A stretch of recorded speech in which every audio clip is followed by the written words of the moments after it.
SSG હોસ્પિટલનો ફરી એક વિવાદ સામે આવ્યો છે। સામાજિક કાર્યકર કમલેશ પરમાર હોસ્પિટલ ખાતે પહોંચ્યા તો તેમણે જોયું કે ચોમાસું પૂરું થઈ ગયું અને હવે વહીવટીતંત્ર જાગ્યું છે, પરંતુ કામ કરી રહ્યું છે તેમાં પણ બેદરકારી અને લાપરવાહી જ જોવા મળી રહી છે। કારણ કે અહીં જે ગટર છે તેને સાફ કરવાની કામગીરી કરવામાં આવી રહી છે। ભૂગર્ભ ગટરને સાફ કરી રહ્યા છે કર્મચારીઓ, માણસો, પરંતુ તેમની પાસે કોઈ પણ પ્રકારના સેફટીના સાધનો નથી।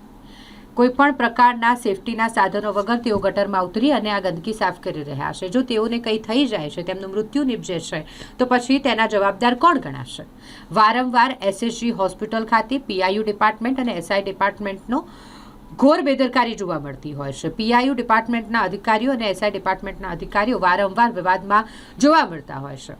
અહીં એસએસજી હોસ્પિટલના પરિસરની વાત કરીએ, તેના અંદરની વાત કરીએ તો જ્યારે ત્યાં ગંદકીના ઢગલા જોવા મળે છે, ખુલ્લી ગટરોનું ગંદુ પાણી એ લીક થઈ રહ્યું હોય અને ત્યાં વહી રહ્યું હોય, આ તમામ વસ્તુ અહીં થઈ રહી છે। પીઆઈયુ ડિપાર્ટમેન્ટની પીઆઈના જે અધિકારી છે તેમની ગંભીર બેદરકારીના કારણે અહીં ગંદકી જોવા મળે છે। હાલ જે દ્રશ્યો સામે આવ્યા છે કે જ્યાં ખુલ્લી ગટરની કામગીરી ચાલી રહી છે, ભૂગર્ભ ગટરનું કામ તો કરવામાં આવી રહ્યું છે, જે એક સારી બાબત છે કે કામગીરી કરવા માટે ચોમાસા પછી તંત્ર જાગ્યું ખરું, પરંતુ જે કામ કરી રહ્યા છે તેમના માટે કોઈ પણ પ્રકારની સેફટીની તકેદારી રાખવામાં નથી આવી, જેને લઈને સામાજિક કાર્યકરે રોષ વ્યક્ત કર્યો છે।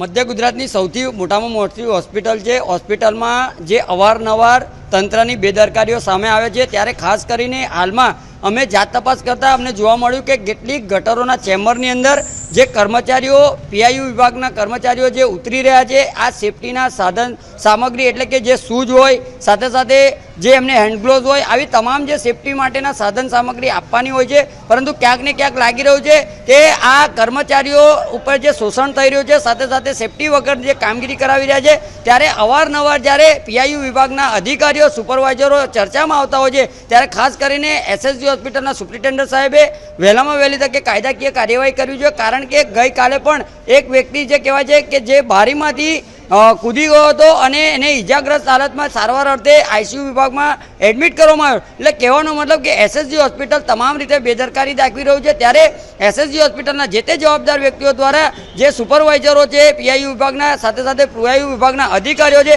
આ તમામ લોકો લાખોનો પગાર લેતા હોય, ત્યારે આવા કર્મચારીઓ સામે કાયદેસરની કાર્યવાહી કરી અને નોટિસ પાઠવીને સસ્પેન્ડ કરવા જોઈએ તેવી અમારી માંગ છે। અત્યારે ટેકનોલોજી એવી આવી ગઈ છે કે મશીનોથી અંદર બધું કરવામાં આવે છે, પરંતુ આ માણસને કેમ ઉતારવામાં?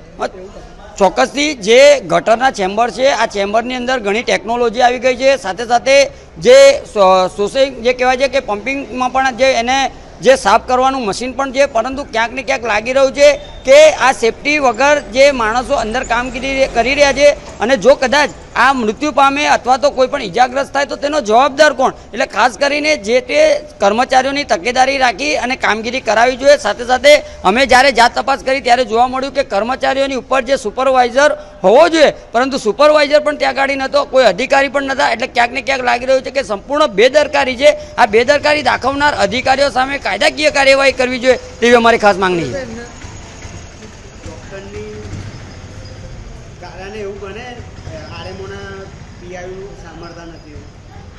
હા, ચોક્કસથી વારંવાર જ્યારે વિવાદમાં આવતું હોય, સુપ્રિન્ટેન્ડન્ટ સાહેબને અમે અવારનવાર જે મીડિયાના માધ્યમથી પણ રજૂઆત કરી છે, સાથે સાથે અનેકવાર અમે મૌખિકમાં પણ રજૂઆત કરી છે, ટેલિફોનિક પણ જાણ કરી છે, પરંતુ ક્યાંક ને ક્યાંક લાગી રહ્યું છે કે પીઆઈયુ વિભાગના જે અધિકારીઓ છે, આ અધિકારીઓ જાડી ચામડીના મગર બની ગયા હોય તેમ સ્પષ્ટપણે જોવા મળી રહ્યું છે। એટલે અમને નોટિસ આપવાની જગ્યાએ હવે સસ્પેન્ડ કરવાની જરૂર છે અને વડોદરા શહેરમાં એક દાખલો બેસે, જેથી કરીને એસએસજી હોસ્પિટલનું નામ ખરાબ ન થાય તે હેતુથી કામગીરી કરવી જોઈએ તેવી અમારી ખાસ માંગણી છે।